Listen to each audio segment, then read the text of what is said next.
Listo, doctor. Muy bien, muchas gracias. ¿Cómo están? ¿Todos bien? Sí, correcto. Entonces, me da mucho gusto saludarles, Ana Cristina. Parece que no me están viendo, ¿verdad? ¿Sí? Bueno. Se ve congelada la imagen, pero sí se ve sí se ve. Claro, es que te voy a compartir un documento ahorita, entonces por eso algo está pasando ahí. Pero muy bien. Bien, pues me da gusto saludarles. ¿Cómo van? Ahora que no nos hemos visto. ¿Bien? ¿Cómo ha avanzado el diplomado? A ver, platíquenme, Ana Cristina, ¿qué les ha llamado la atención? ¿Qué elementos quisieran ustedes destacar de lo que han visto últimamente? Pues a mí me pareció fantástica esta parte del análisis que hace el doctor Narváez del, ¿cómo se llama? El constructivismo. Y me acuerdo porque una vez nos dio una clase en otro diplomado, el doctor Abelardo, y él hablaba del constructivismo más bien desde cómo Piaget lo fue tratando o cómo lo fue analizando. Y el doctor Narváez lo plantaba de otra forma. Él nos decía del constructivismo, es como todos podemos contribuir de acuerdo a nuestras propias experiencias en la consolidación o la construcción de la democracia. Eso me pareció muy interesante. ¿Y qué tiene que ver, digamos, con el tema de la verdad, de la epistemología? Porque la epistemología es como que damos la disciplina que garantiza la validez del conocimiento o la verdad. Si todos construimos la democracia, lo cual parece que nadie, salvo un dictador, estaría en contra de ese enunciado, ¿cómo ocurre? ¿Verdad? ¿Cómo ocurre eso? Decir, ¿qué hemos inventado para que eso ocurra? Para que construyamos entre todos la democracia. Pues yo creo en parte la participación ciudadana, ¿no? Estos mecanismos de participación ciudadana de alguna forma contribuyen a que esto sea posible, porque no se toman las decisiones solo desde un punto de vista donde está pues el legislador o quien en ese momento detenta el poder, sino para mí creo que estos mecanismos de participación ciudadana son importantes porque de alguna forma construimos y porque tenemos una visión diferente o también porque estamos desde quizá donde están los problemas o se necesita poner las soluciones. Entonces, llevando la legislación a la práctica, creo que esto podría ser un elemento muy importante para que esto sea posible. Muy bien. A ver, por favor, Dante, adelante. Buenas tardes, doctor, compañeros, compañeras. Me parece una pregunta muy interesante para el efecto de la clase. Contribuyendo, adicionando a lo que dice la compañera Ana Cristina, creo que también del curso de introducción al derecho electoral, del curso de autoridades electorales, se va viendo cómo distintos grupos sociales, organizaciones a lo largo de la historia de México van haciendo reclamos, peticiones para ir consolidando nuestro sistema electoral, cómo va cambiando el tribunal, el TRIFE al Tribunal Electoral Poder Judicial de la Federación, como antes era un instituto electoral, Nacional Electoral, ahora es, un Instituto Federal Electoral, ahora es el INE. O sea, cómo toda la ciudadanía a través de las peticiones, reclamos, va aportando con todo eso, con juicios, se van aportando ideas para ir mejorando la democracia mexicana. En ese sentido, pues todos hemos sido partícipes de la democracia, ¿no? Votando por un partido, votando por otro, dándole la mayoría a uno, dándole la mayoría a otro, ¿no? O cuestiones históricas, ¿no? Por ejemplo, la votación del 2018 con un altísimo nivel de votantes, una mayoría aplastante, ¿no? Hacia un candidato. Eso va construyendo la democracia mexicana, pensaría yo. Gracias. Correcto, muy bien. Gracias, Dante. A ver, Jorge, Darío, ¿qué más han podido reflexionar, adquirir, compartir en este diplomado? en las últimas sesiones, ya tenemos aquí dos proposiciones, ¿no? Una que es la democracia, el constructivismo es, digamos, es una epistemología. Entonces, el constructivismo es en la perspectiva cognoscitiva, ¿verdad? La relación del sujeto con el objeto que se van construyendo, digamos, dinámicamente, ¿verdad? El sujeto y el objeto.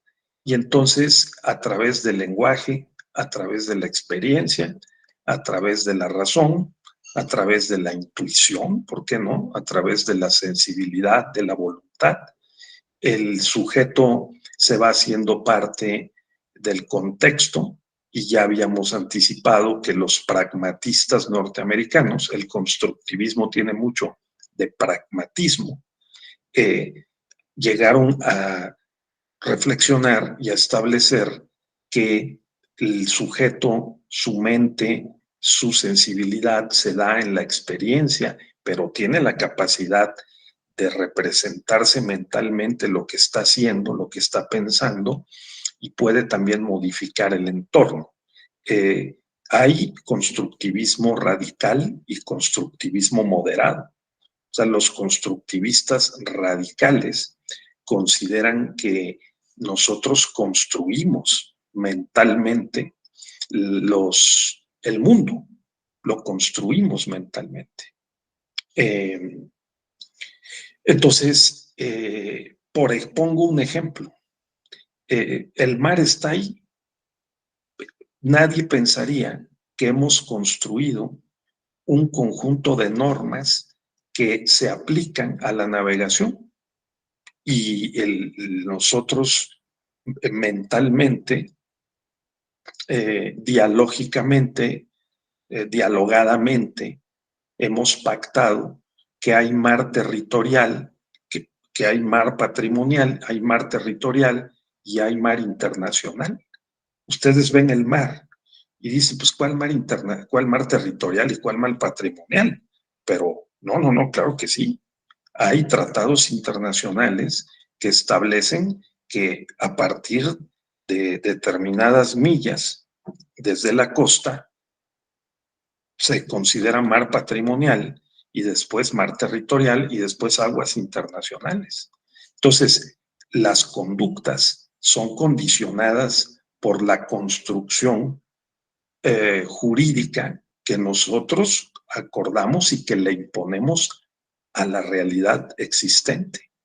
Entonces, el constructivismo, desde esa perspectiva, es el planteamiento de que nosotros, digamos, le construimos al mundo los enunciados, le construimos las formas, las reglas y los esquemas de conocimiento, porque de otra manera la realidad cruda existente no tendría ningún sentido. O sea, nosotros le construimos, ese es el sentido del constructivismo, le construimos el sentido a las cosas, ¿de acuerdo? Es, por lo tanto, el constructivismo radical una de las filosofías y epistemologías relativistas, subjetivistas, idealistas en buena medida. Es decir, nosotros con la mente, como lo planteaba Platón, como lo planteaba San Agustín, o lo planteaba Santo Tomás, o sea, y muchos otros más, ¿sí? El propio René Descartes, el propio Emmanuel Kant, ¿sí? Nosotros, toda la línea hermenéutica desde Nietzsche, ¿se acuerda que lo vimos, no? Heidegger,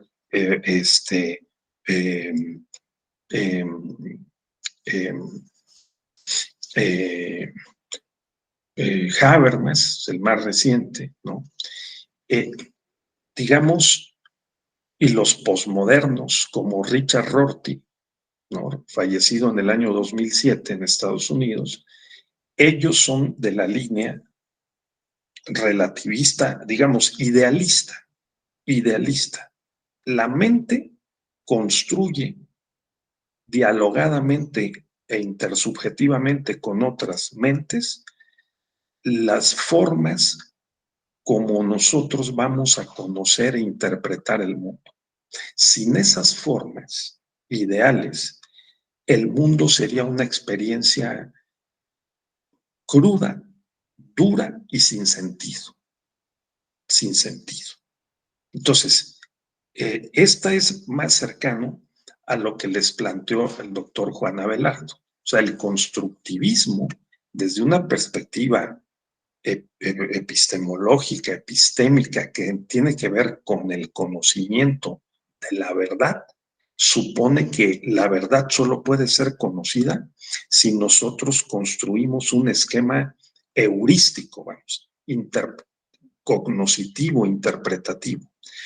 Así que si alguien es causalista o finalista en materia penal, va a calificar los hechos, las pruebas, y va a involucrarse en el juicio penal de una manera o de otra. Si en materia electoral es garantista, o si es formalista, o si es interpretativista, principialista, tendrá en mente uno de esos modelos mentales o cognitivos, y entonces abordará el estudio del derecho electoral y planteará soluciones a los problemas que se propongan de una manera o de otra. ¿De acuerdo? Ese es el sentido del constructivismo que tiene mucho fundamento, porque como descubrió Piaget y les demostró el doctor Juan Abelardo, con la experiencia con sus propios hijos, un niño no puede simbolizar, un niño no puede hacer abstracción, un niño no puede verse a sí mismo desde su metacognición. El niño simplemente reacciona de una manera instintiva cuando nace y hasta que aprende a hablar. Propiamente lo que hace es responder a estímulos sensoriales, ¿no? ¿De acuerdo? Porque su cerebro está muy tierno, digamos. Conforme va evolucionando, nos damos cuenta cómo va cambiando, madurando su cerebro, y él va siendo capaz poco a poco de hacer operaciones más complejas, ¿no? Por eso la psicología y la psiquiatría hoy sostiene con bastante consistencia que aquel que no cambia su forma de pensar y su forma de actuar, digamos, a más tardar entre los 21 y los 23 años, ya difícilmente lo va a hacer en el futuro, fíjense ustedes. Porque la mente y el sistema nervioso recibe una serie de impresiones desde la infancia que van haciendo que este sistema nervioso, con miles de millones de neuronas que tenemos, ¿no? Independientemente de nuestra apariencia física, reciba y por lo tanto construya, ¿sí? Y reconstruya la forma como reacciona ante los estímulos, ante las necesidades y los retos de una manera o de otra. Entonces, esa digamos, es el constructivismo desde una perspectiva epistémica internista, ¿sí? Internista, ojo con esto. O sea, hacia adentro de la mente.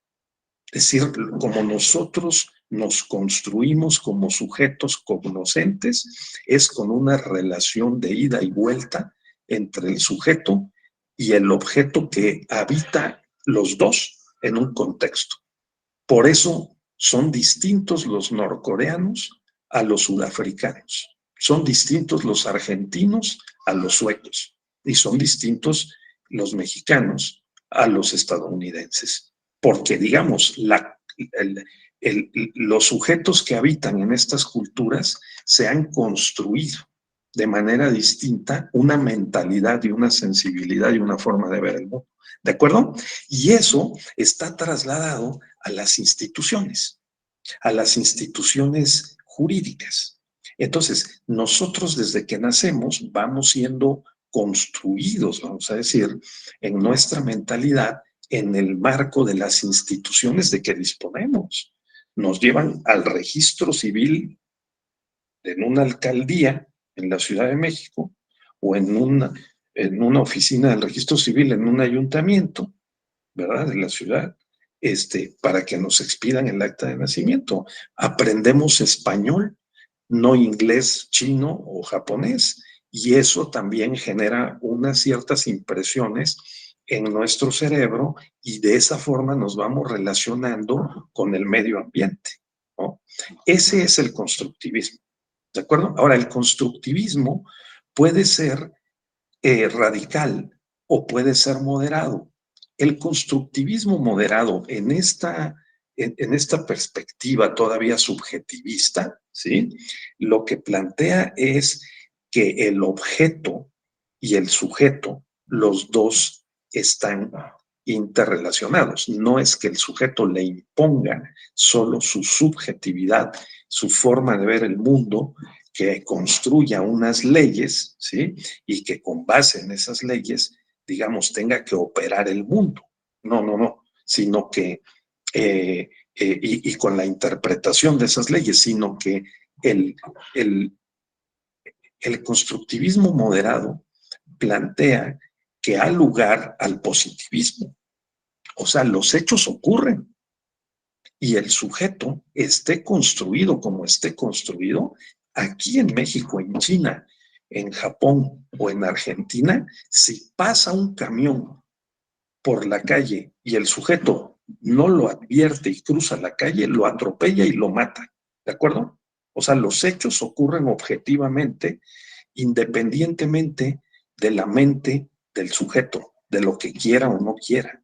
Esa objetividad de los hechos es un hecho, ¿sí, no? Vamos, ¿no? Eso es lo que el constructivismo moderado plantea. ¿Qué tiene que ver con el derecho procesal y el derecho probatorio? Tiene que ver muchísimo, porque no es lo mismo negar la posibilidad de que el sujeto, que ya se llama juez, pueda conocer los hechos, ¿sí?, y resolver un juicio, a que se sostenga que es imposible que lo haga.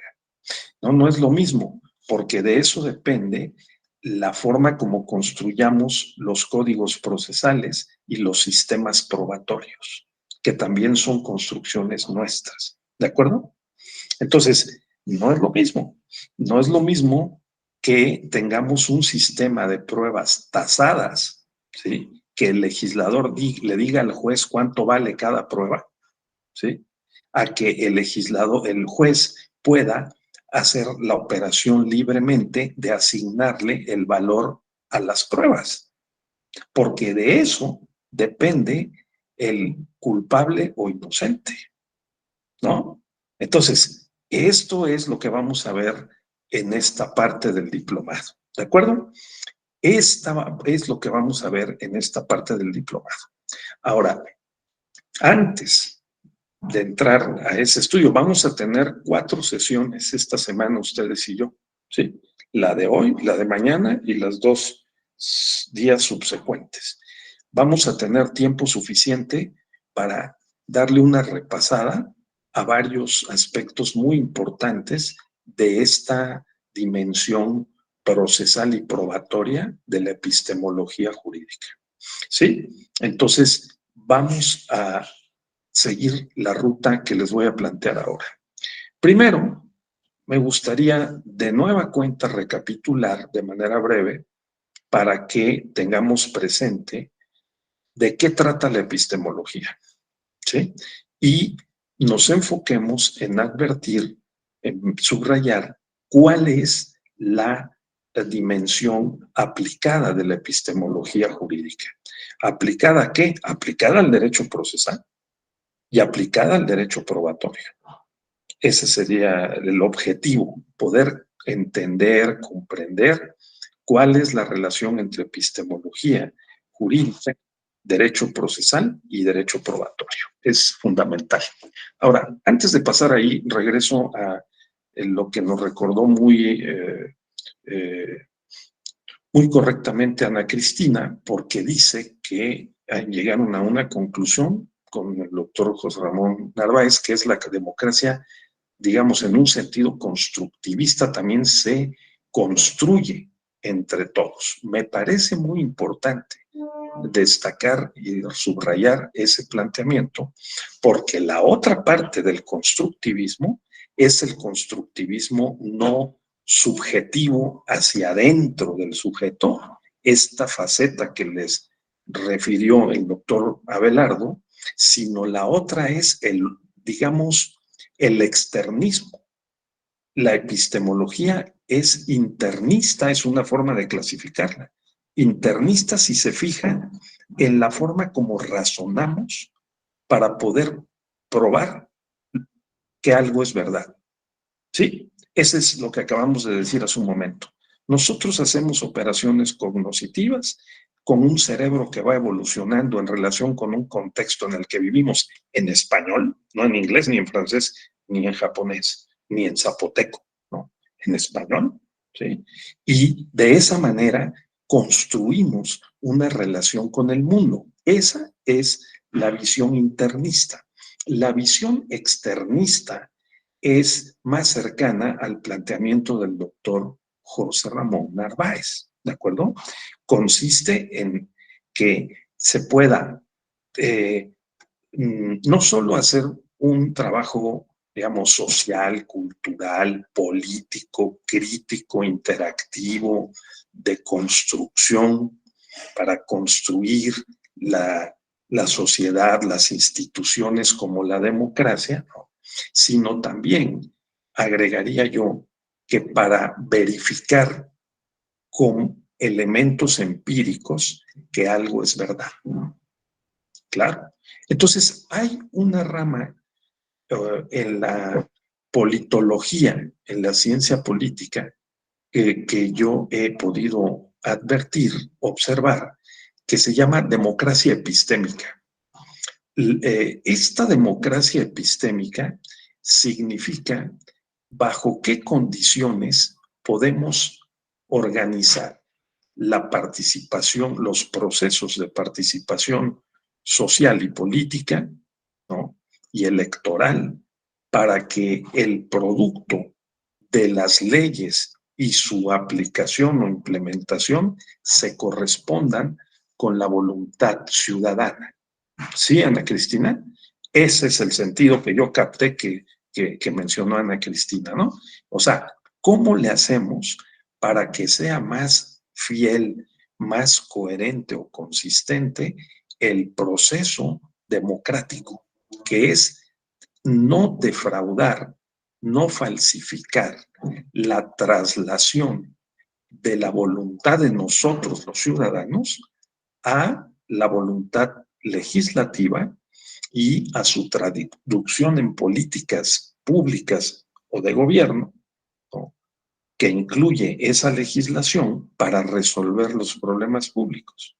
Y luego, ¿cómo? Si hay una controversia, si hay alguna divergencia o punto de contradicción entre unas opiniones o unas interpretaciones y otras sobre la legislación y sobre su aplicación, entonces un juez pueda determinar la verdad, ¿sí? Dentro del proceso.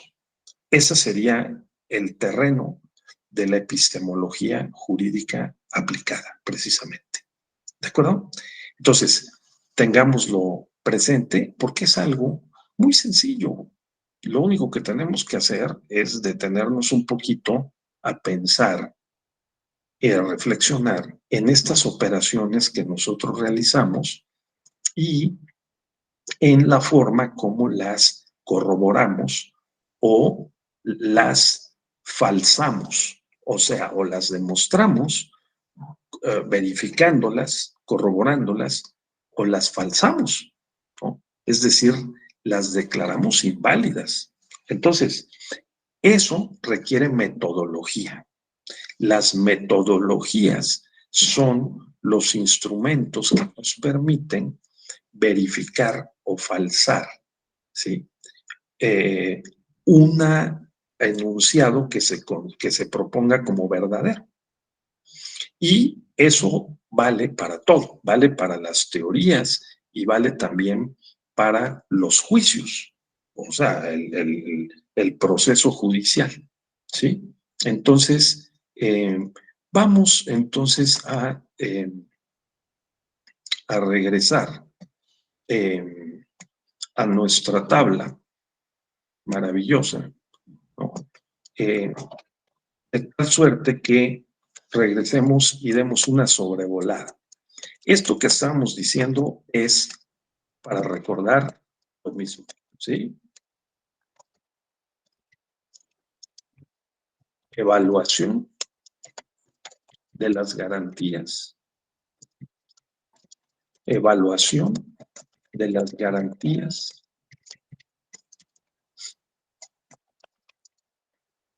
de validez del conocimiento. ¿Sí? O de lo que se considere verdadero. ¿Verdad? De eso trata la epistemología. Y por lo tanto, se aplica a la teoría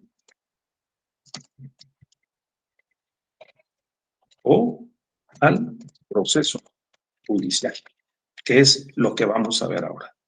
En la primera parte del diplomado nos concentramos en decir, hay epistemología metateórica, más allá de la teoría. Quiere decir que ese tipo de filosofías del conocimiento, teorías del conocimiento, de lo que trata es de analizar y evaluar qué fue lo que plantearon los diferentes filósofos, teóricos, pensadores sobre cómo podemos conocer. ¿Cómo podemos conocer? La verdad, cada filosofía y cada filósofo se afilia a una epistemología o construyó, digamos, planteó una forma de entender y de operar las formas de conocer, ¿sí? Entonces, esa es una. Y la otra, teóricamente, ¿qué preguntas se hacen ahí? Bueno, ¿qué es el derecho? Por ejemplo, ¿no? ¿Cuáles son las funciones del derecho? ¿Cuáles son los objetivos del derecho? ¿Cuáles son los límites del derecho? ¿Cómo podemos conocer lo jurídico? De eso se encarga la epistemología jurídica metateórica, o sea, revisa las teorías sobre el derecho. Unos dirán que son valores, otros dirán que son normas, otros dirán que el derecho son hechos y otro dirá que es todo junto o combinado. Muy bien, cuando nosotros leemos un libro que dice eso, nosotros estamos en el terreno de la epistemología jurídica metateórica. Ahora, la epistemología jurídica aplicada, que es esta última parte del diplomado, tiene que ver con dos cosas, con el proceso judicial y algo central.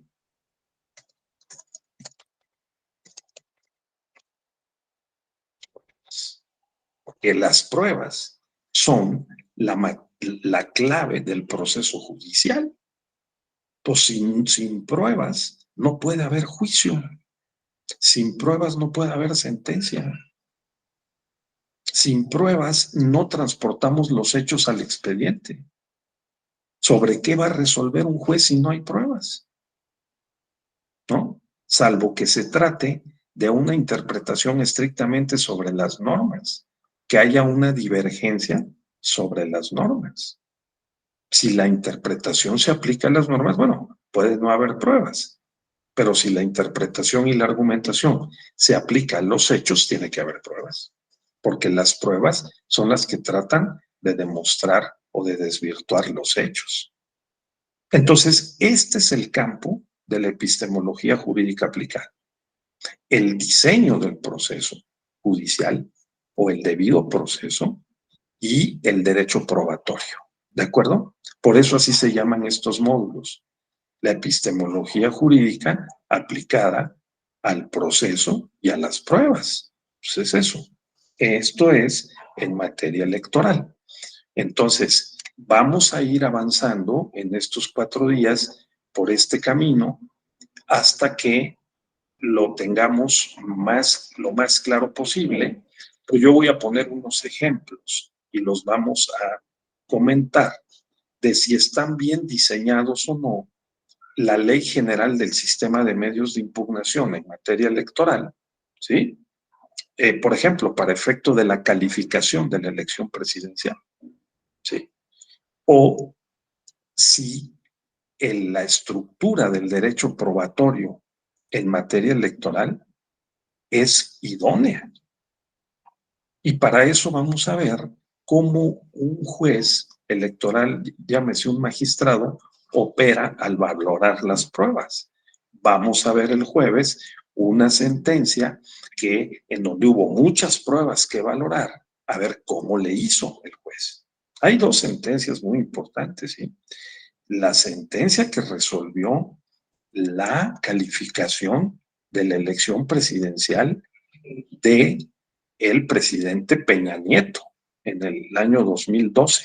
Le vamos a dar una repasada, ¿eh?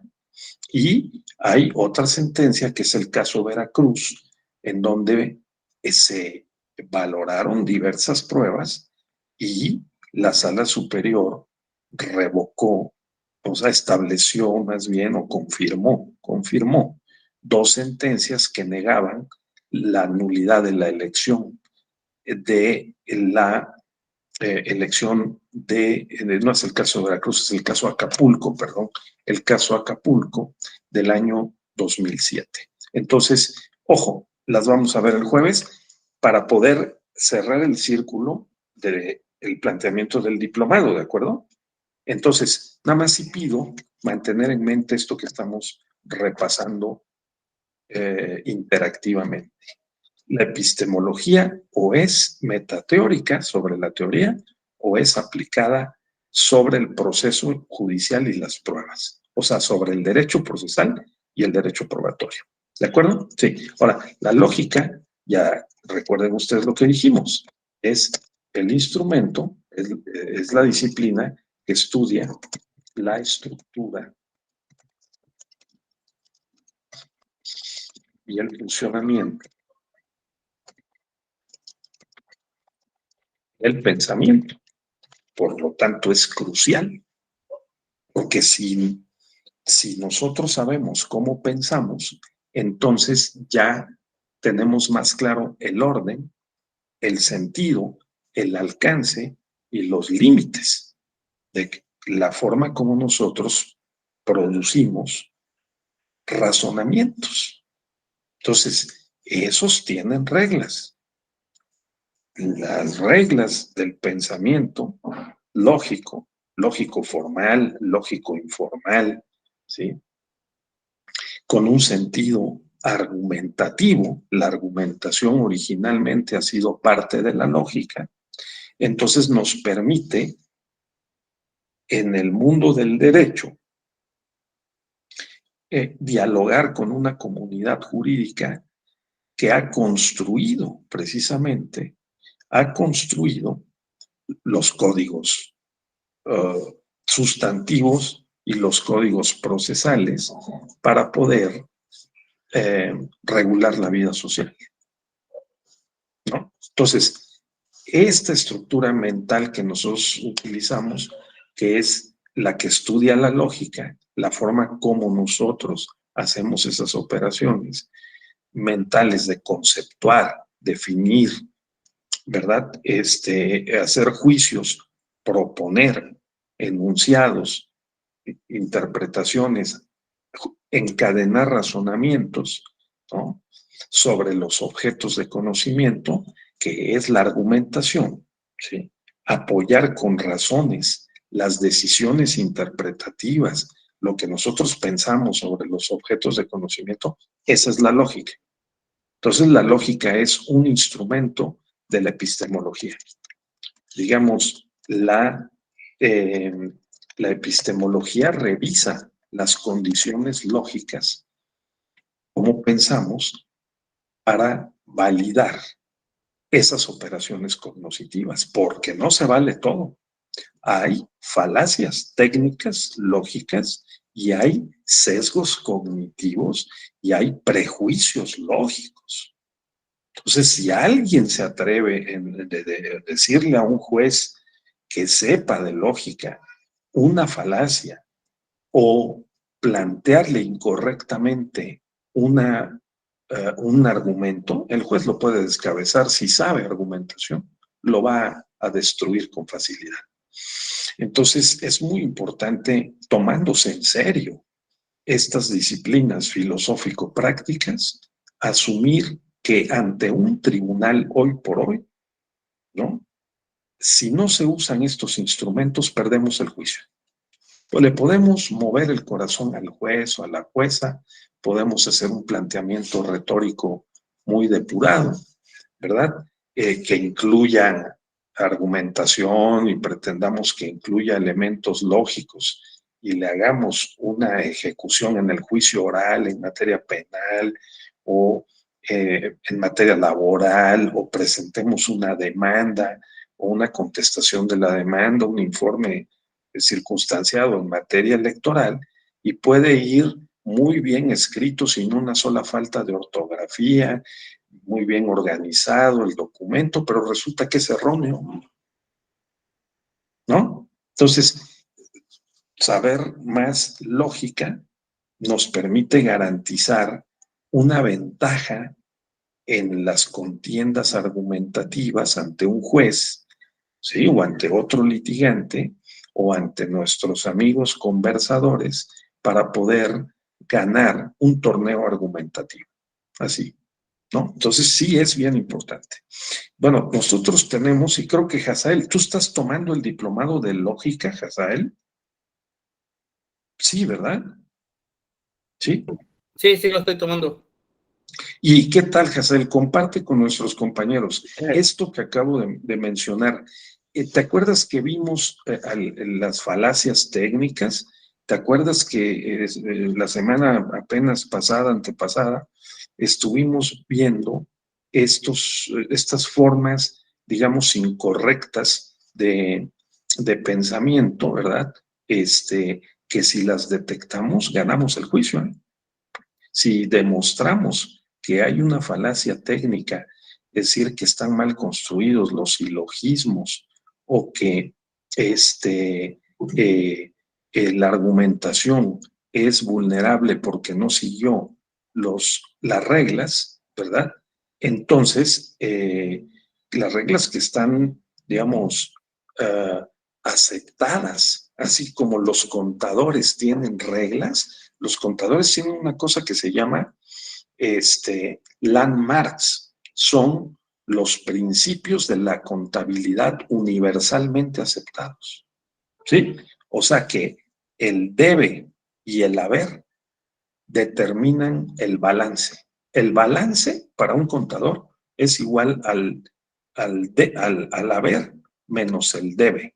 Sí, o sea, cuánto tienes y cuánto debes, eso es igual al balance. Y díganle a un contador, o tratemos de demostrarle lo contrario, y van a ver qué pasa. Entonces aquí también en lógica hay unos principios que hay que respetar, ¿no? El principio de identidad, el principio de no contradicción, el principio de tercero excluido, se tienen que respetar, ¿de acuerdo? Se pueden flexibilizar, pero hay que respetarlos, ¿no? Y hay que, en todo caso, explicar por qué los estamos flexibilizando, y eso es crucial para poder fortalecer nuestra capacidad, pues, argumentativa, ¿verdad? Epistémica, de poder demostrar que conforme a las convenciones al uso en materia procesal, por ejemplo, en materia probatoria, nosotros tenemos la razón, ¿no? Ese es el punto. Y hacia allá nos vamos a dirigir en estos días, claro, ¿no?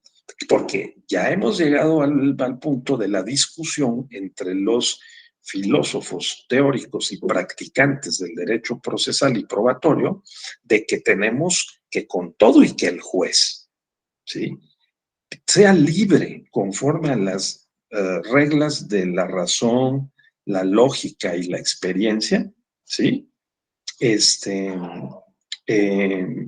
O sea, la libre apreciación de las pruebas tiene un margen de maniobra y de discrecionalidad que no puede saltar la frontera de la legalidad y convertirse en arbitraria, porque si lo hace, entonces puede resolver el conflicto, pero puede generar otros conflictos también, ¿sí?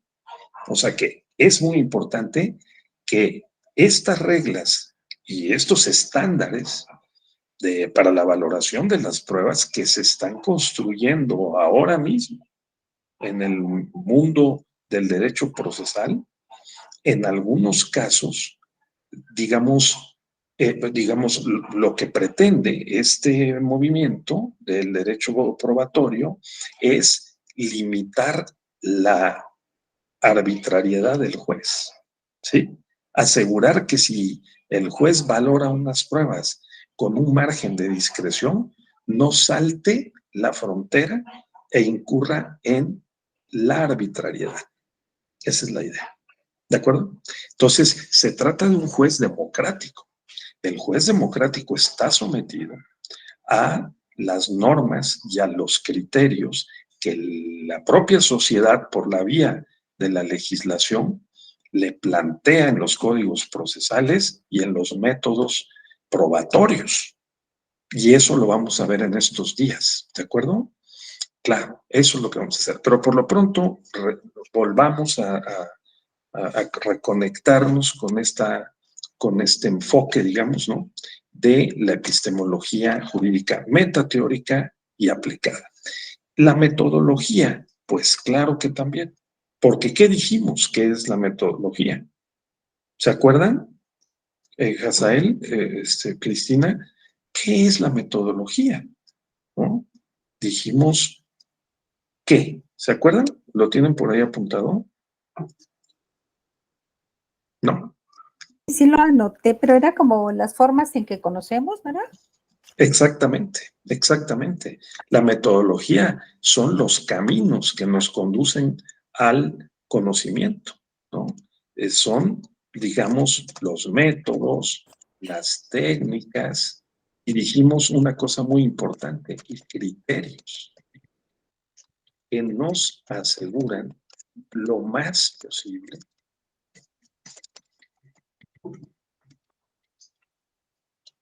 el acceso al conocimiento. Así es.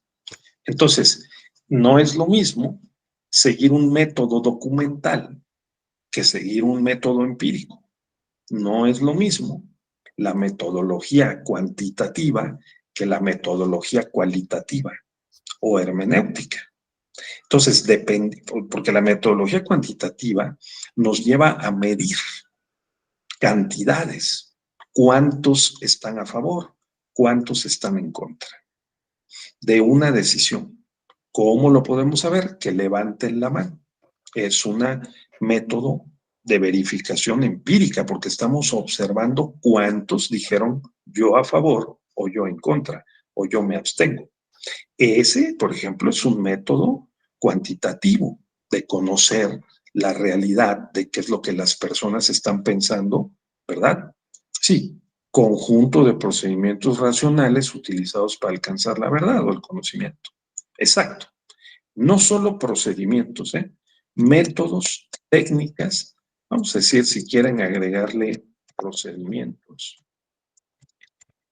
pero también criterios, porque el criterio es el estándar, ¿sí? Que tanto llevamos y traemos.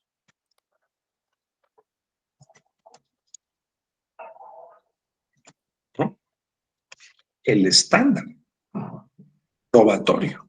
O sea, la metodología se encarga de revisar si el criterio para probar que algo ocurrió y que en efecto tuvo lugar en el mundo de los hechos, y al trasladarlo al expediente como un medio de prueba, si nosotros le aplicamos un estándar alto, medio o bajo. ¿no? Porque si le aplicamos un estándar bajo o un criterio suave o bajo, entonces lo que vamos a hacer es probablemente declarar culpable en materia penal o calificar un agravio como fundado, ¿sí? Con muy pocos elementos de prueba. ¿De acuerdo? Sí, sí. Mientras que si nosotros fijamos un estándar muy elevado, entonces vamos a exigir un alto nivel de un caudal de pruebas y la calidad de las pruebas. Las vamos a exigir de una manera más rigurosa. ¿Sí? Así es como se califican en materia del procedimiento especial sancionador las faltas y las sanciones. Porque el propio legislador le ha dicho al juez electoral que puede calificar una falta como leve, ¿sí? Media leve, media grave o grave. Y el juzgador, que es el magistrado de la sala regional especializada o el de la sala superior, va a valorar la gravedad de la falta o del ilícito y va a determinar un estándar probatorio y de valoración. ¿De acuerdo? Entonces, esto es crucial porque podemos ganar o podemos perder. Dice Margarito que en materia penal la autovinculación tiene un estándar de prueba bajo y ya en juicio se tiene un estándar más alto, ¿no? Bueno, correcto. Vean lo que dijo el presidente Saldívar en la intervención en la que él defendió que la prisión preventiva oficiosa es inconvencional, ¿no? Porque dijo que en materia penal, en diversos delitos, en esos delitos graves, el estándar probatorio es muy bajo. El criterio, el estándar probatorio. Entonces, claro, pues es prácticamente automático el de que si hay indicios de que se cometió un delito grave de los 19 de los que están catalogados en el artículo 19 de la Constitución, el estándar que se pide es muy bajo. Con que haya ciertos indicios, con eso el juez tiene que decretar la prisión preventiva oficiosa. Casi automática, vamos, ¿sí? Entonces, la metodología se trata de eso. O sea, ¿no? ¿Cuáles son los métodos, las técnicas, los procedimientos y los criterios que nos aseguren lo más posible el acceso al conocimiento o a la verdad? ¿Sí? A la verdad. O que tenemos razón, ¿no? En otras palabras. ¿Sí? Eso es lo que hace la metodología. Una metodología cuantitativa cuenta datos y una metodología cualitativa, como le dicen los sociólogos, quanti y quali.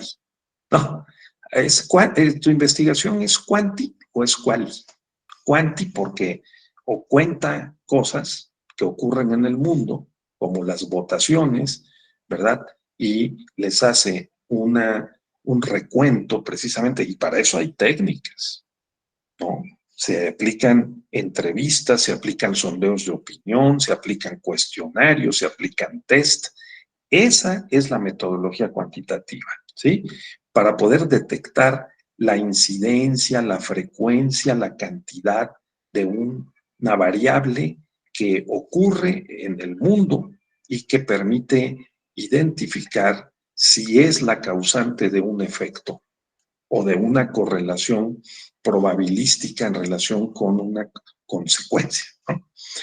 Pero otra es la investigación y la metodología cualitativa, que se encarga hermenéuticamente de interpretar qué significan esos votos. Por ejemplo, ayer, como sabemos, Lula no pudo ganar en primera vuelta en Brasil, ¿sí? Le sacó 2 o 3 puntos de ventaja a Bolsonaro, pero no pudo rebasar el 50% de la voz más 1, con lo cual habría ganado la mayoría absoluta. Desde un punto de vista cuantitativo, podemos ver la distribución, o sea, de los votos entre uno y otro candidato, podemos hacer una operación para sacar porcentajes, podemos hacer una, digamos, una investigación y mostrar datos cuantitativos, ¿no? Pero otra cosa es hacer una interpretación propiamente hermenéutica, ¿no? Respecto a cuál es el sentido o el significado de esa diferencia que no logró un ganador definitivo en primera vuelta. Y entonces vienen las interpretaciones que están en la prensa hoy, ¿no? Que es, Lula no tiene el apoyo suficiente. Esa sería una interpretación cualitativa derivada de la investigación cuantitativa. ¿Sí? Lula, hay otra interpretación que está hoy en la prensa es, hay un voto oculto en favor de Bolsonaro. ¿Sí? Y hay unos que interpretan y le asignan un significado adicional. Hay un amplio sector de la población que está en contra de las izquierdas y de las vanguardias, por lo menos en Brasil, fíjense, porque no fue tan claro que todos los planteamientos de la izquierda brasileña, por lo menos, ¿no? Exacto, Augusto, diste al clavo, ahorita hablamos de eso.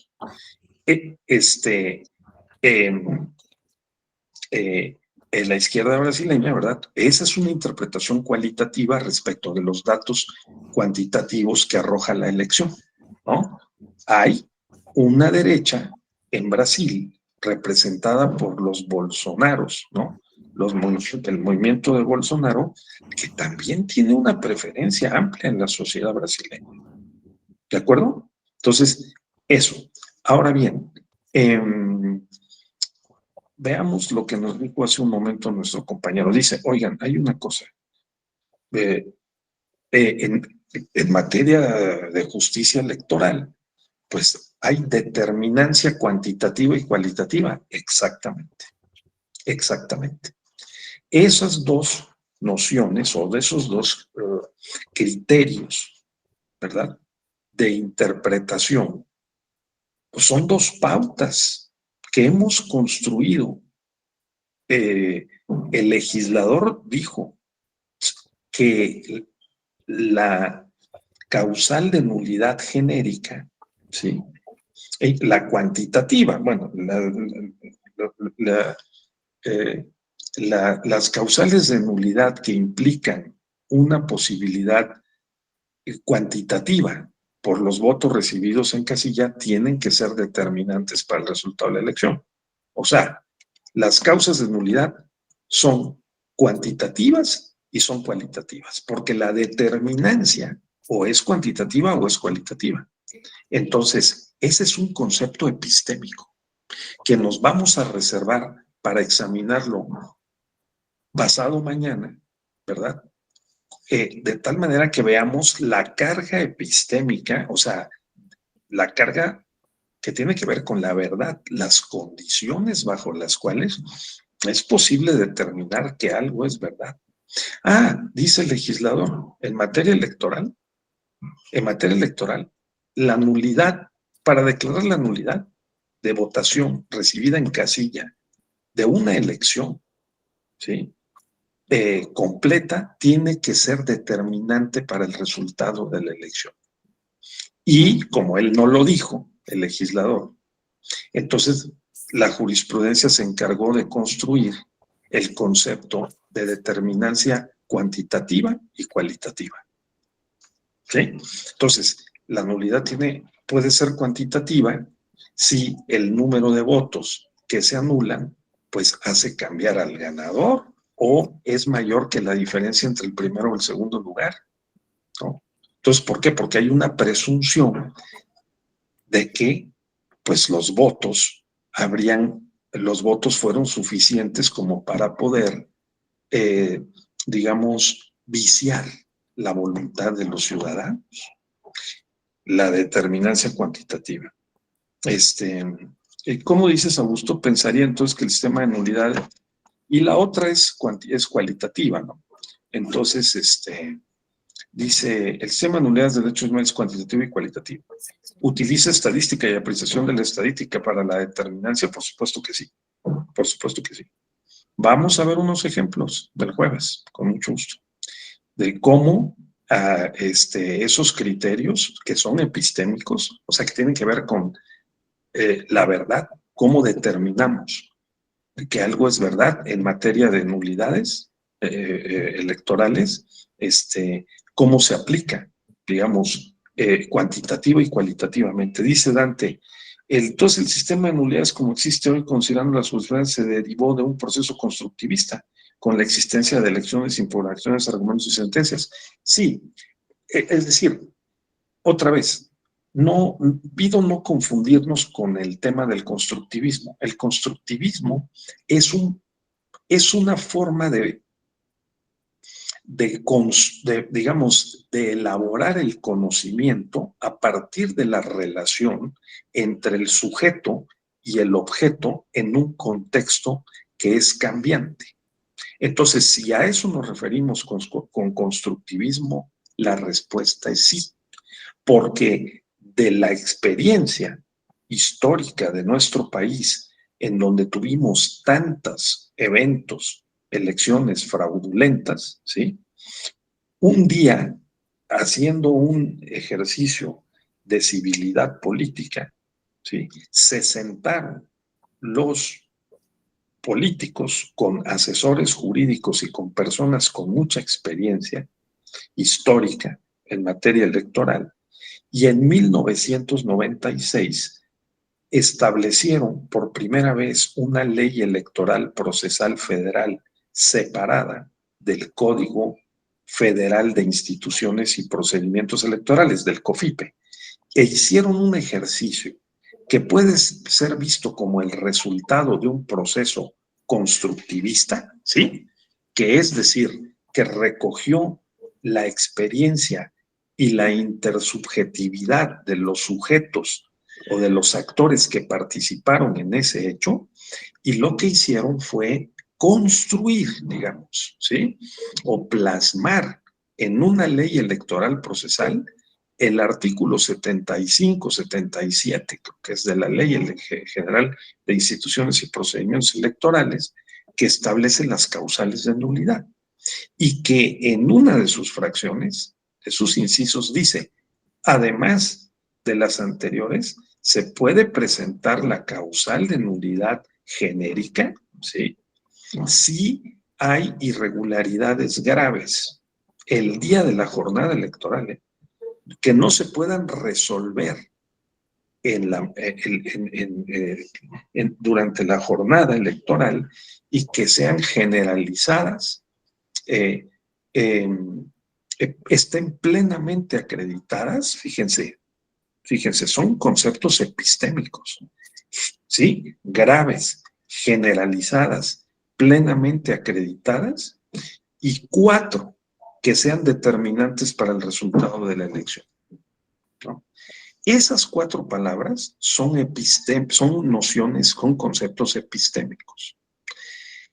Podríamos decir que fueron creados constructivistamente en el sentido de que fueron elaborados por unas mentes que, conforme a la experiencia, ¿sí?, recogieron los datos de la realidad histórica de los fraudes que ha habido en México y dijeron, vamos a prever este supuesto y vamos a tratar de que los actores políticos electorales, los partidos, los candidatos, se apeguen a ese planteamiento. Desde esa perspectiva, sí es constructivista, ¿sí? Absolutamente, porque si no se hubiera establecido ese marco o ese modelo ahí en la legislación, pues entonces nadie pensaría en cuidarse de realizar determinadas conductas porque pues no le aplicarían la nulidad de la elección. Entonces la respuesta, Dante, es que sí, ¿de acuerdo? Sí, en ese sentido ha sido un proceso, digamos, guiado por el constructivismo. El constructivismo, como dijimos, es subjetivo, intersubjetivo y es también objetivo. Es las dos cosas. Entonces, un conjunto de sujetos se sentaron en 96 y dijeron, ya basta, vamos a poner aquí unas causales de nulidad complementarias a las que tenemos y entre ellas vamos a poner la nulidad genérica, ¿sí? Que no es lo mismo que la causal abstracta, ¿eh? Porque, ya veremos por qué. La causal abstracta que construyó la Sala Superior en el año 2001, con el caso Tabasco, fue más allá de la causal genérica. Pero eso lo veremos el jueves con más detenimiento, ¿sí? Por el momento, tengamos pues en mente que de eso se trata esta materia. Esta materia se trata de poder tener presente y practicar bajo qué condiciones lógicas, metodológicas y argumentativas, por lo menos esas tres, ¿sí? Es posible declarar que algo es verdad o que no lo es, o que es verdadero o que no lo es, o que es válido o que no lo es, ¿verdad? Con la suficiente justificación.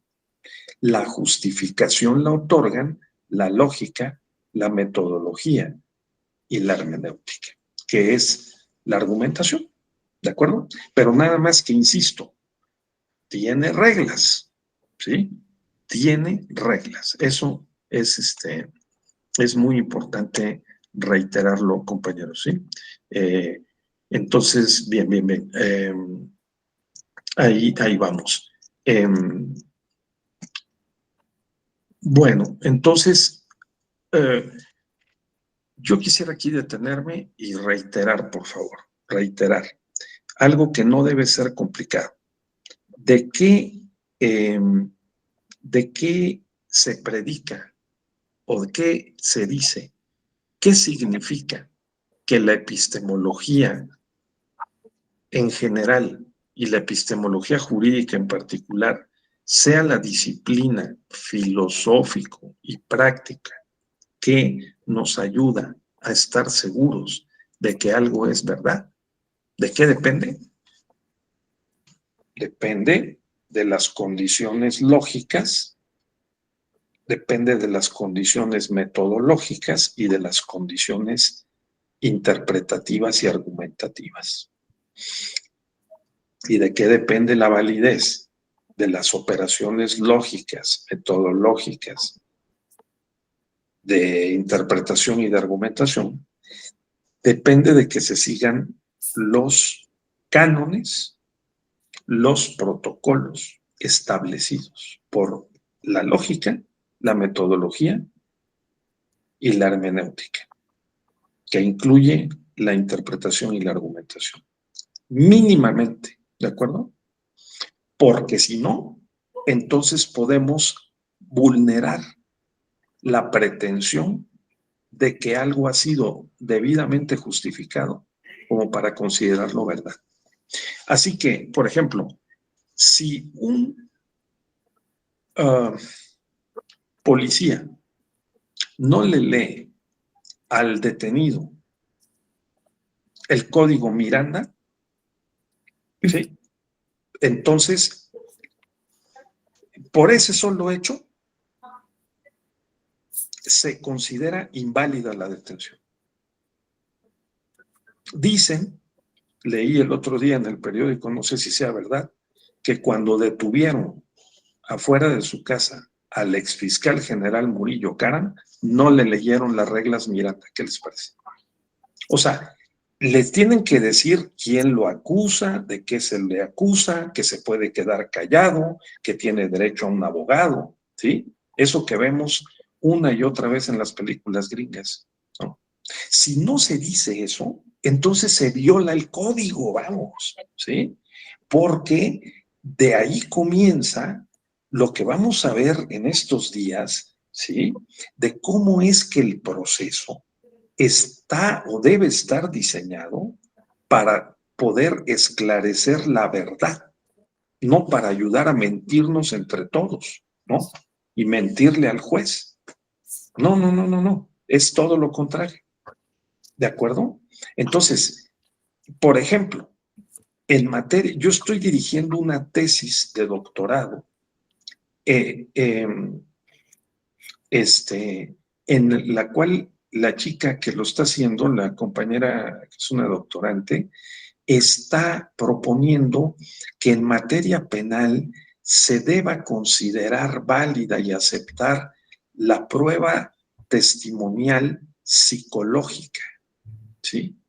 En materia de delitos sexuales, particularmente en contra de las mujeres. Y porque se ha discutido mucho en la judicatura anglosajona que las llamadas reglas Daubert, ¿sí? Porque el caso de los años 50, las reglas Daubert, hubo,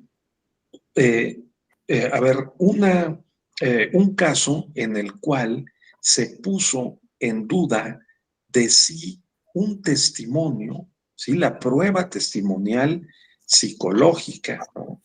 Que haciendo un test para ver cuáles son las condiciones psicológicas de la persona violentada que fue objeto, sujeto, víctima de un delito sexual, si debía de ser válida o no la prueba. ¿De acuerdo? Porque es que, ¿qué pasa? Cuando a una persona que la violan, ¿sí? Sea una niña, adolescente, niño, ¿sí? ¿No? Persona mayor, le recaban su testimonio, ¿sí? Puede estar en puede ser recabado el testimonio en un estado tal de alteración que puede ser cuestionable, dicen algunos, que esté siendo fiel a los hechos que ocurrieron. Y que algunos en el extremo han llegado a plantear que ese tipo de pruebas no deben ser admitidas, porque la persona a la que se le recaba el testimonio se encuentra en un estado de alteración tal que puede no recordar e incluso la podemos hasta revictimizar. ¿Sí? Entonces, ese tipo de observaciones y de argumentaciones en un proceso judicial, aceptar o no las reglas Daubert, que así se llaman, es aceptar o no una clase de epistemología, o sea, una forma y una metodología para acceder a la verdad que en su momento Karl Popper, el mayor epistemólogo del siglo XX, de origen austriaco-alemán, ¿no? Judío, propuso en la lógica de la investigación científica, que es su principal obra. Él dijo, para poder probar o no probar o descartar un hecho, necesitamos allegarnos de todos los elementos probatorios posibles y examinarlos uno a uno y refutarlos. Entonces, quienes proponen que la prueba Daubert, ¿sí?, deba ser incorporada al proceso penal para poder determinar si es verdad que a la persona víctima de un delito la violentaron o no contra su voluntad, obviamente, dice Popper, se requiere hacer una investigación científica, ¿no? Entonces, esto es crucial, porque ¿qué tipo de pruebas se admiten o no en un determinado proceso? ¿Sí? ¿Qué tipo de pruebas se admite o no? Permítame un segundito, sí, centro.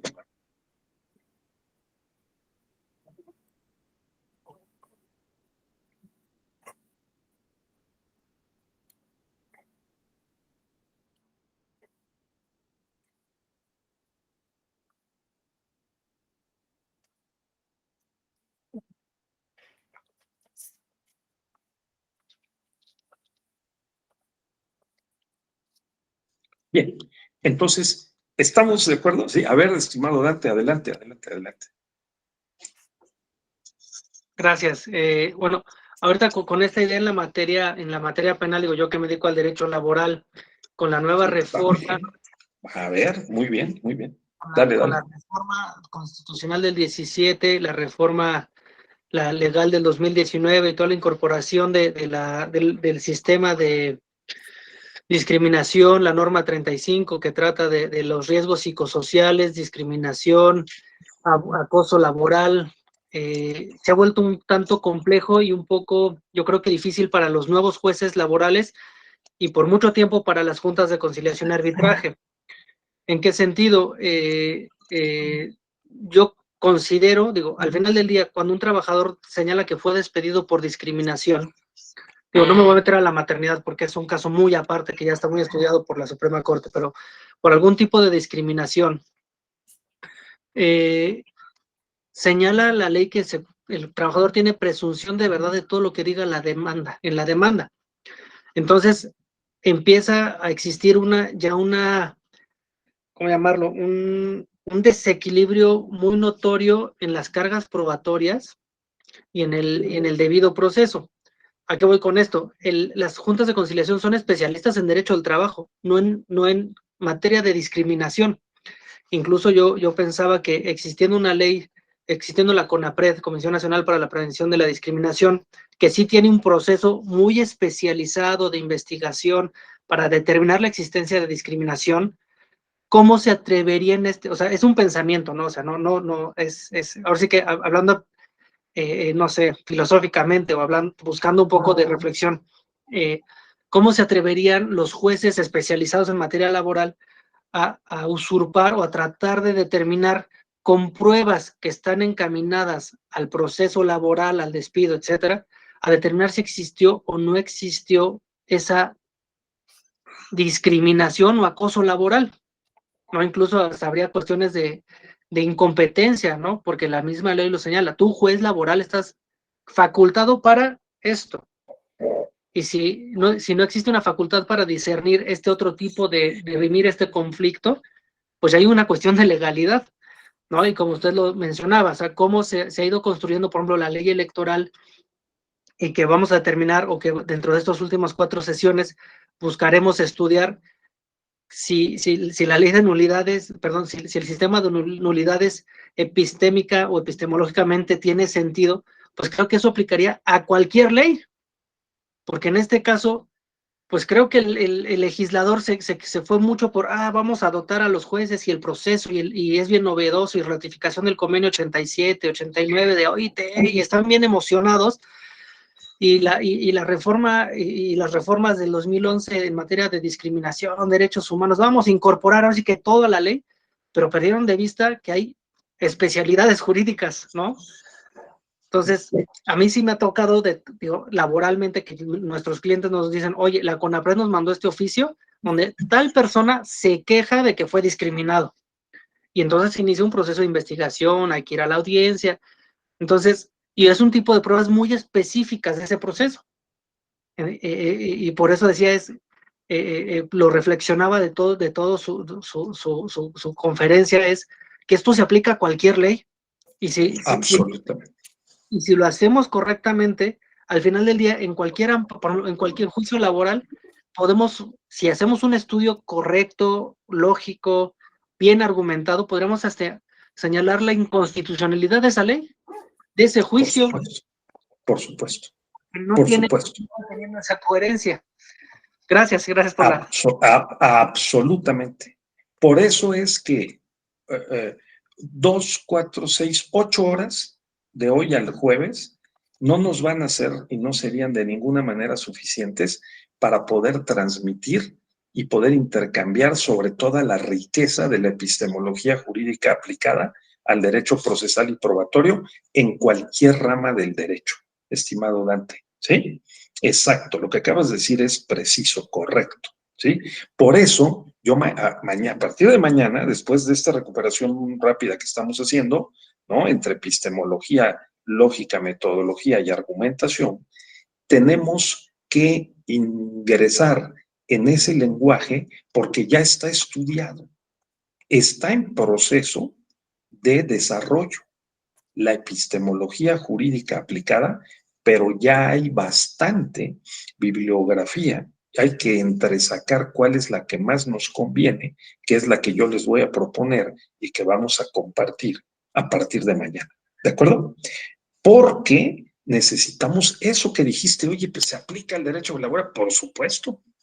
Yo estoy al tanto de una investigación de doctorado en donde se está examinando en materia laboral hasta qué punto fíjense, visto con las lentes, no del clásico formalismo jurídico de lo que dicen los códigos, de qué pruebas se admiten, cuáles se pueden desahogar, cuándo, en qué términos, incluso la valoración tasada o la valoración libre.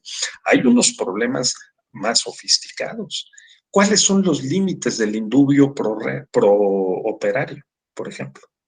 Porque dice un amigo, oye, había todas las evidencias en favor de la empresa, ¿sí? En un determinado caso, ¿no? Aquí no es que yo lo comparto, no, ese es el caso que me describió el alumno que está haciendo la tesis y además fue parte de su experiencia profesional, y el juez con el indubio pro operario, ¿sí? Nos revirtió la decisión que esperábamos y le dio la razón al trabajador. O sea, ¿cuáles son los límites del indubio pro operario? ¿No? O, por ejemplo, noten cómo lo vamos a ver también, pero vamos poco a poco.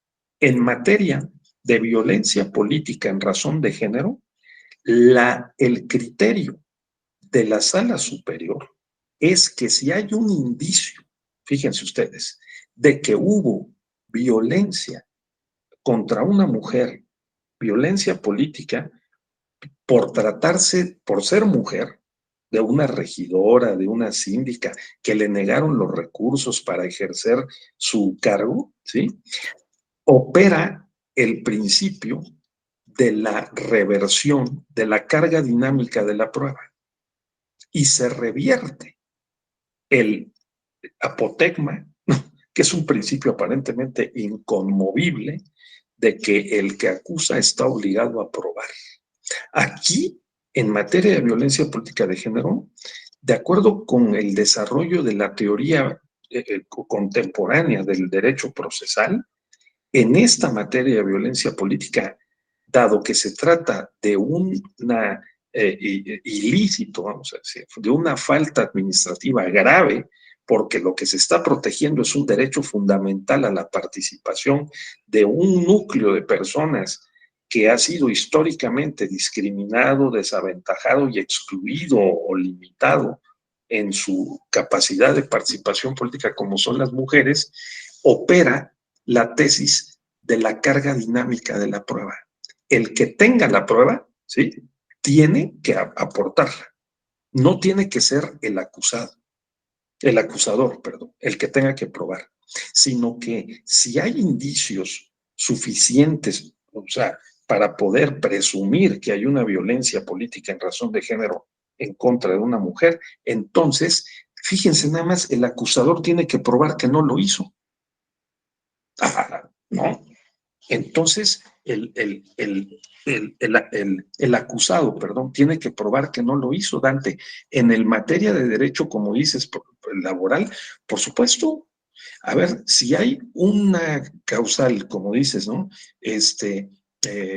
Si hay un hecho de discriminatorio, bueno, sí, aparte, si es en contra de una mujer trabajadora, puede operar la reversión de la carga de la prueba. O sea, tiene que ser el patrón el que pruebe que no lo hizo, imagínense, ¿no? Lo cual tampoco es sencillo, ¿no? A ver, Dante, por favor. Gracias. Justamente una de las reflexiones que tenía en mi materia es eso. Hay ciertas discriminaciones o ciertos actos discriminatorios que constituyen delitos. Y esto lo lleva a un nivel más grave, porque si un juez en materia laboral determina, si hubo esta discriminación o esta violencia y condeno si hubo despido con ese motivo, y hay una sentencia que está condenando ese acto punible. Y mi pregunta es, ¿y la presunción de inocencia?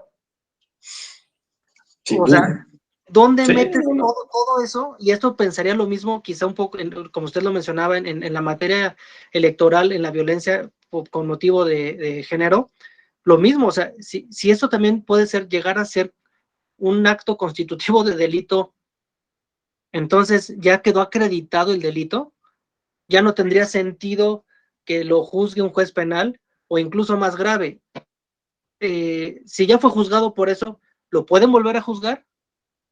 O sea, derivan, pensaría yo, que en situaciones quizá de antinomia o situaciones circulares, cíclicas, como un ouroboros, se van a ir mordiendo la cola y no van a saber cuál va a ser el verdadero inicio o el fin de ese acto y de esa y pensaría yo de esa punibilidad o cómo lo van a hacer punitivo. Correcto. Muy bien, Dante. O sea, esa es parte de la problemática de lo que hoy se estudia en el nuevo derecho procesal, el razonamiento probatorio, ¿sí? El derecho y el razonamiento probatorio.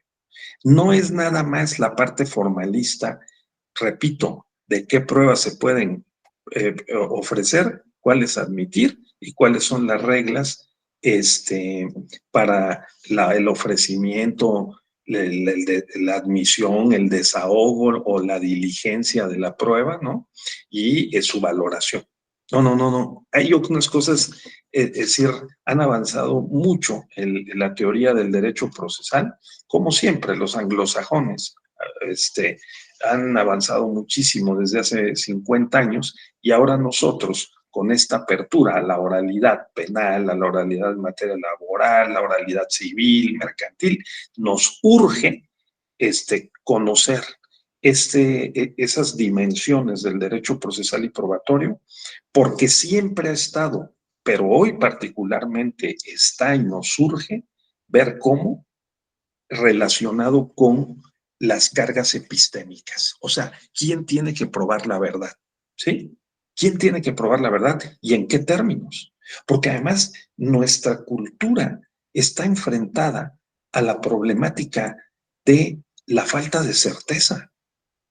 O sea, ¿quién está diciendo la verdad, Trump o Biden, sobre los hechos que ocurrieron cuando Trump no quería dejar la presidencia? Y como les dije en la ocasión anterior, él está diciendo que no fue verdad, que él perdió, que le hicieron fraude. ¿No? O sea, Bolsonaro está diciendo que no es verdad que el sistema de urnas electrónicas de Brasil, que ha sido mundialmente reconocido como consistente y eficaz, está diciendo que no lo es, que le pueden hacer fraude, ¿no? Que opera fraudulentamente. O sea, el problema de la certeza y de la objetividad es un reto para la epistemología, es el principal reto. Por eso, también puede ser definida la epistemología como el programa en contra del escepticismo.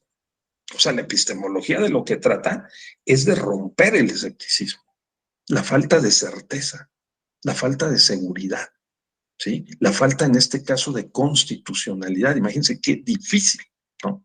Y lo que dices, Dante, ¿no?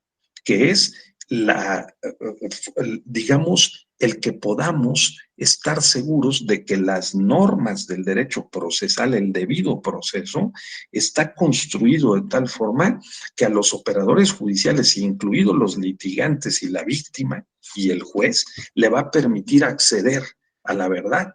Por eso, los anglosajones han desarrollado técnicas y estrategias procesales, estrategias y métodos procesales como la solución alternativa, ¿sí? De conflictos que ahora nosotros tenemos previsto desde el año 2008 en la Constitución. No solo para la materia penal, para todas las materias. Porque este criterio del descubrimiento probatorio es lo que opera desde hace años en el mundo anglosajón, particularmente en materia penal, que es obligar a las partes a que antes de que comience el juicio, Dante, muestren qué pruebas tienen. Fíjate. ¿Sí, compañeras? ¿Qué tan importante es que el juez los llama al prejuicio, ¿sí? En la etapa inicial y les dice, a ver, muestren las pruebas que tienen para probar lo que está diciendo la acusación y la defensa. ¿Por qué? Porque ese sistema de derecho procesal está orientado a el descubrimiento y a la justificación, a la comprobación de la verdad. de la verdad. Sí, sí se entiende, ¿verdad? Lo que estamos entonces, ¿no?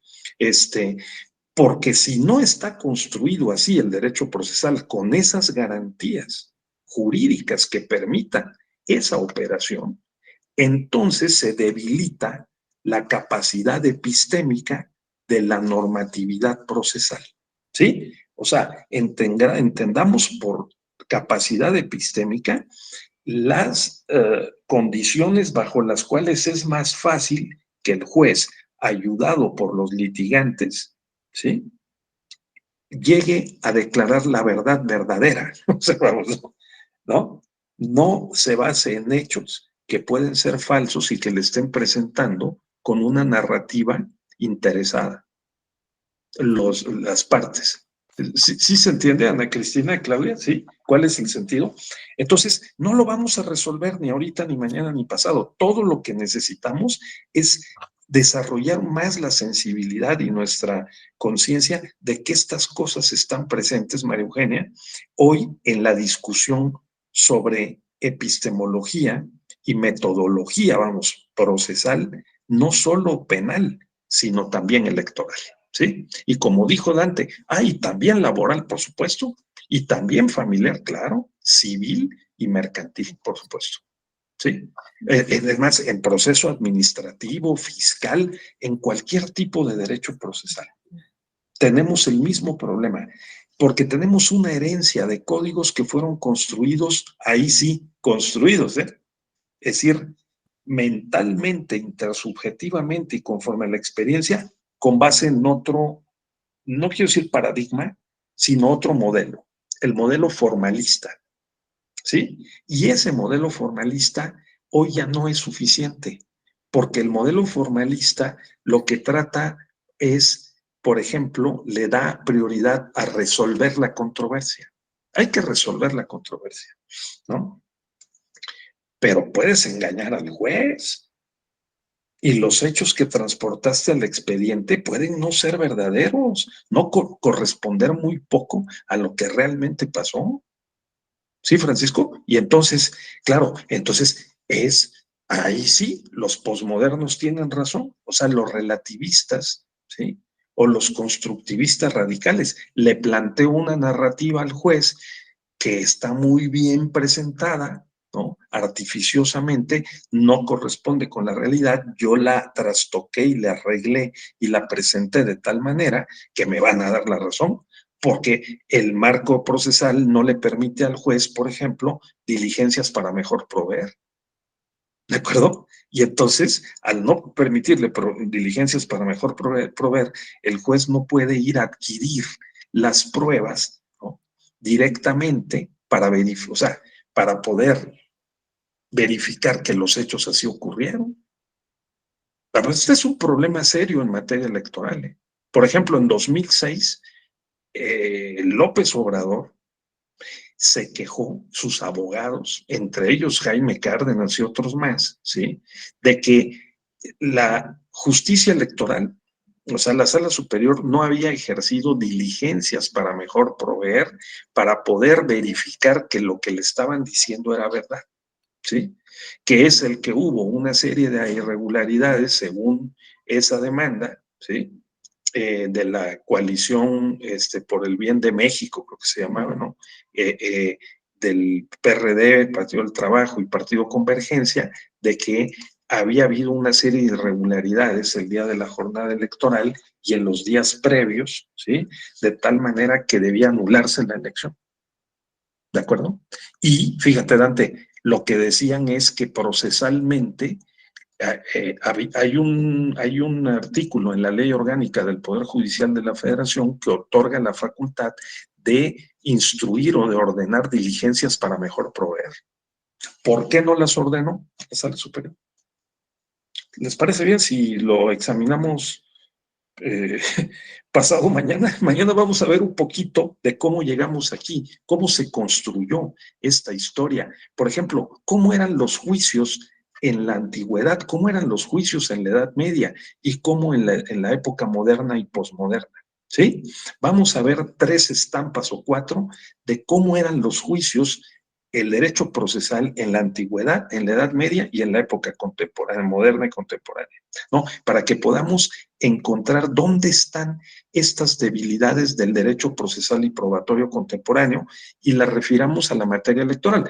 Pero te agradecemos mucho, Dante, que tú nos contextualices con la materia laboral o que alguien más, si tiene experiencia en alguna otra materia como litigante, pues pueda hacer comentarios e identifique dónde están esas deficiencias del diseño del código procesal que en lugar de facilitar, obstaculizan el acceder a la verdad, el esclarecer los hechos, ¿de acuerdo? Porque esa es la pregunta clave. Esa es la pregunta, sí, Dante, absolutamente. No, pues si lo tenemos que construir entre todos, como dijo Narváez, ¿no? Es así, absolutamente, es así. Muy bien, aquí vamos a terminar por hoy. Para que no se me cansen, tenemos mucho que ver mañana, vamos a darle un jalón fuerte, ¿sí?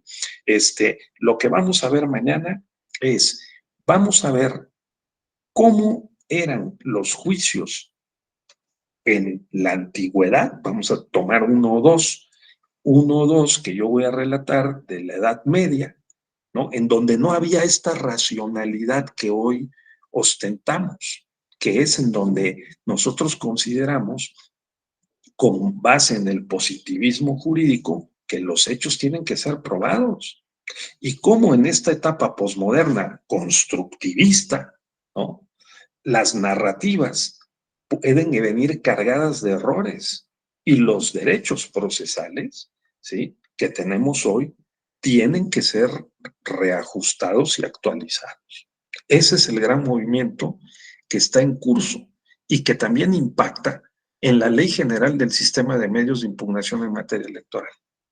Porque nuestra ley electoral procesal está muy limitada ya en la estructura procesal para poder resolver adecuadamente los conflictos, de tal manera que deja a la interpretación de la sala superior un ancho margen de maniobra para poder decir qué se va a entender por lo que dice adentro, lo que está en la ley electoral procesal. ¿De acuerdo? Por ejemplo, ¿por qué el legislador no hace un esfuerzo para especificar en qué consiste la determinancia cuantitativa y la cualitativa? ¿Por qué lo tiene que hacer el juez? Tal vez ya llegó el momento de desglosar más la causal genérica, la causal por violación de principios constitucionales, ¿de acuerdo? Y poder establecer unos parámetros mínimos dentro de los cuales se mueva el juez, ¿no?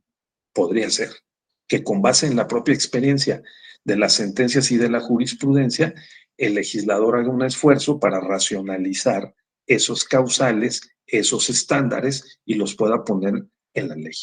Eso no quiere decir que hasta ahí llegó el punto y que no va a haber interpretación. No, por supuesto que no. Pero sí que podemos ir avanzando en un proceso en el cual perfeccionemos el derecho procesal y probatorio.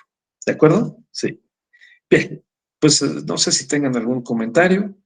Si no, nos despediríamos por hoy y mañana le seguimos en punto de las 7 de la noche. Ahí les va una foto para que no, una sonrisita, porque ya los veo medio cansados.